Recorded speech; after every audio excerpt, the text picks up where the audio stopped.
Hello mga inday! Ito pala yung nag-grocery ko guys.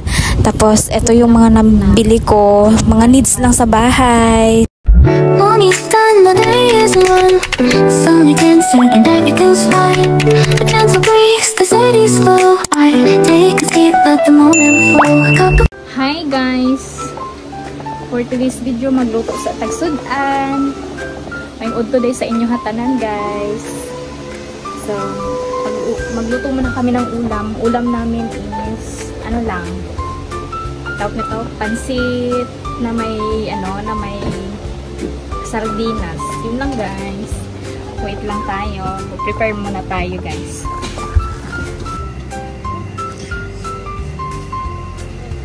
Pakulo muna tayo guys.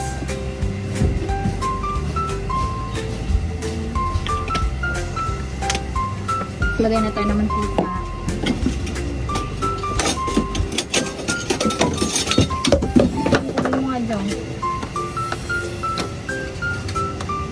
Painitin lang nato sa kadiyot guys kay ano pa. Nakalagay lang. Ayan, mainit na. Ano ba to? Ang sibuyas, ahos, lang. Tapos mekos-mekos na ito.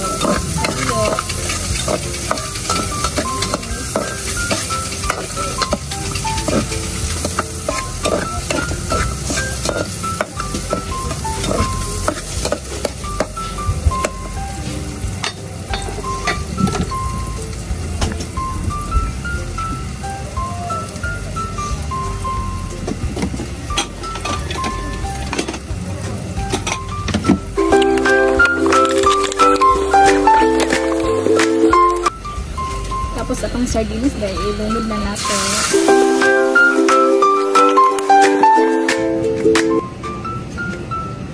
Kuha ang tubig guys.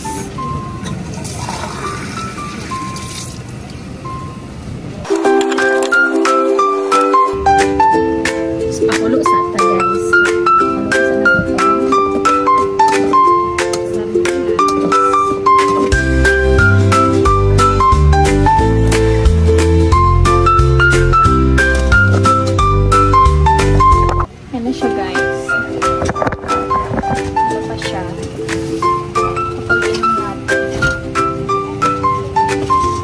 Init na sa labas guys. What?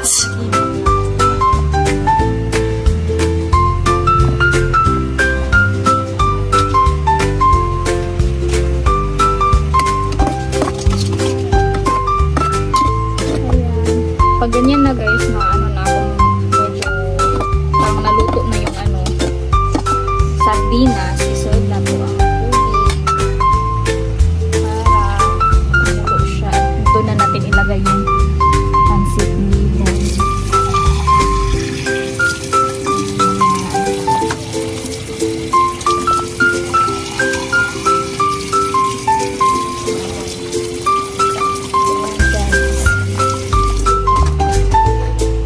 Yan, tapos antayin natin kumulo siya guys.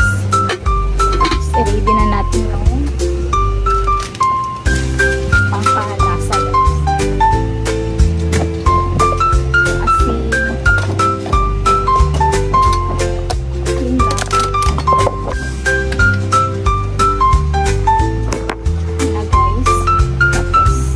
Hintayin natin siyang kumulo. Kumulo na siya. Yan. Lalagay na natin yung pansit bihon. Na-try nyo na bang kumain yun guys? Yung pansit bihon na may sardinas. Yun yung pagkain ng mga mga mahihirap. Sa mga mayayaman dyan, ewan kung na-try nyo na.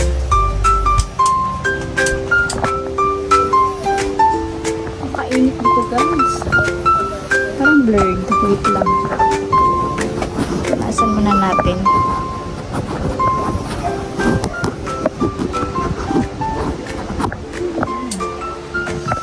Diba? Masarap kayo kumain ng ganito. Yan lang kasi yung mabilis natin mabibili guys sa tindahan. Diba? Sa tindahan mabilis natin mabibili yan. Tawid, pang tawid ng tong. pang tawid gutom, pang ulam na talaga yun sa amin. Bonggahan na yun sa amin. Yung mga ano, pansit bihon na may sardinas. Bongga na yan sa amin guys, sa probinsya. Ay, ang sarap talaga ng ulam namin. Ang sarap ng ulam namin. Nakaano kami, pansit with isda. Ganun pa naman kami dati nung bata pa kami. So ngayon, sobrang thankful, diba? Kasi dati naranasan pa namin ano eh. Alam yung toyo mantika, ang ulam namin. Ay, Diyos ko, napakahirap kaya toyo mantika. Laging ganun. Tapos, bongga na yan sa amin pag may ano, pag may tuyo. Tapos, ano namin. Yung uso namin sa probinsya, ano eh, iihawin yung tuyo. Tapos, may sili suka. Ay, sarap. Pak na po yun, guys. Tingnan mo na natin kung kumukulo na.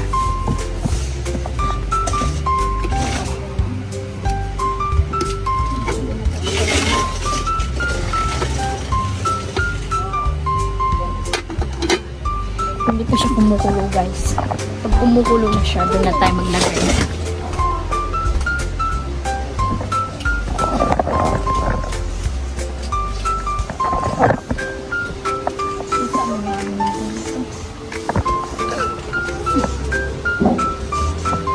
Ayun, guys. Yun lang. Pakainit. So, yung anak ko naman, guys, ayan, naglalaro. Ising-isa sa paglalaro. Ayan yung laro. Diba, guys? Tapos mamaya naman mag-grocery naman tayo. Hindi ko alam kung makapag-video ako, guys, kasi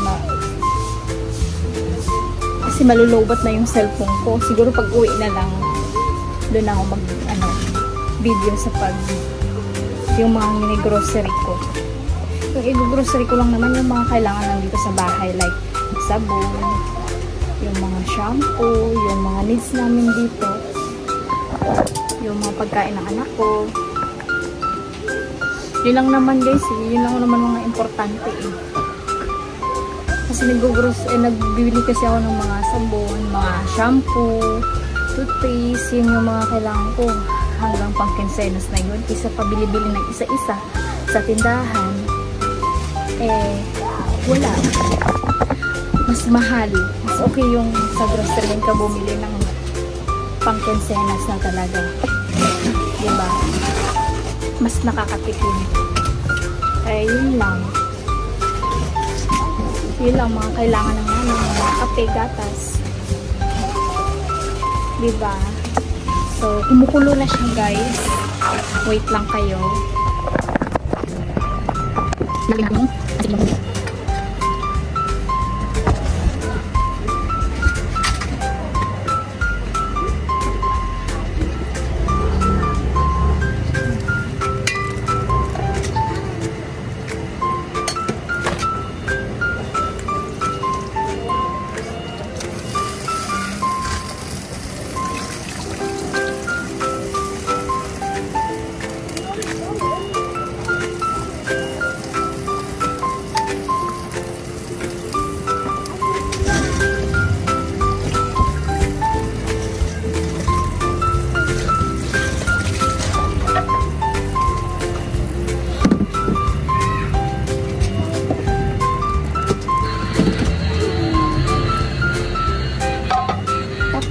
Maglagay na tayo ng mga rekado.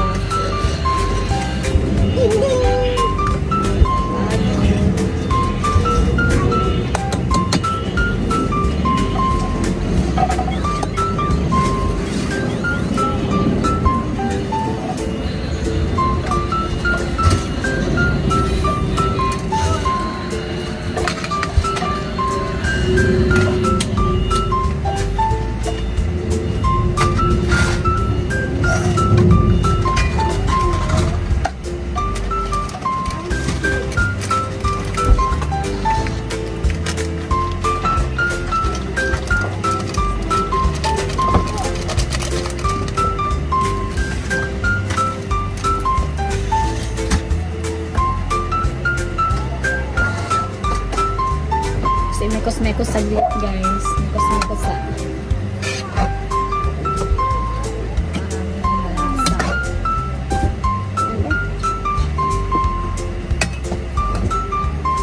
Lagyan natin siya ng tubig guys para natutuyo.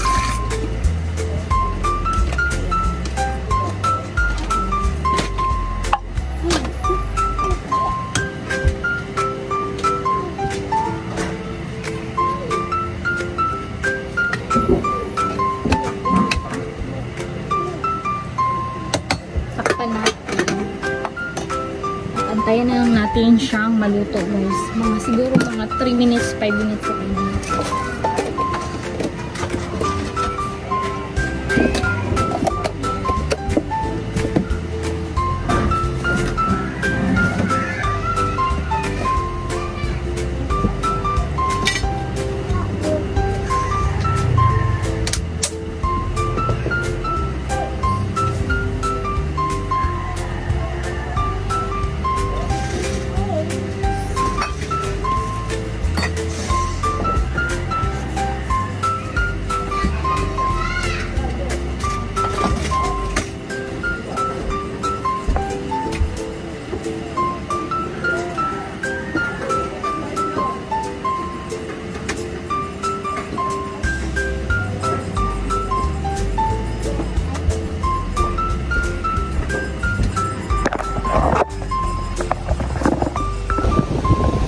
Ayun na nga guys, napag-grocery na po tayo.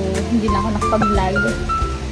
Ayan, yung mga needs natin na i-grocery, yung may pancake tayo kasi may yung anak ko kumain ng mga pagkain. Tapos, ayan, may sardinas, kunting dilata lang. So, mga kape, dinamihan ko na ng kape kasi hanggang ginsenos yun guys. Tapos shampoo, biskuit ng anak ko, yung may pang merienda niya. Ayan.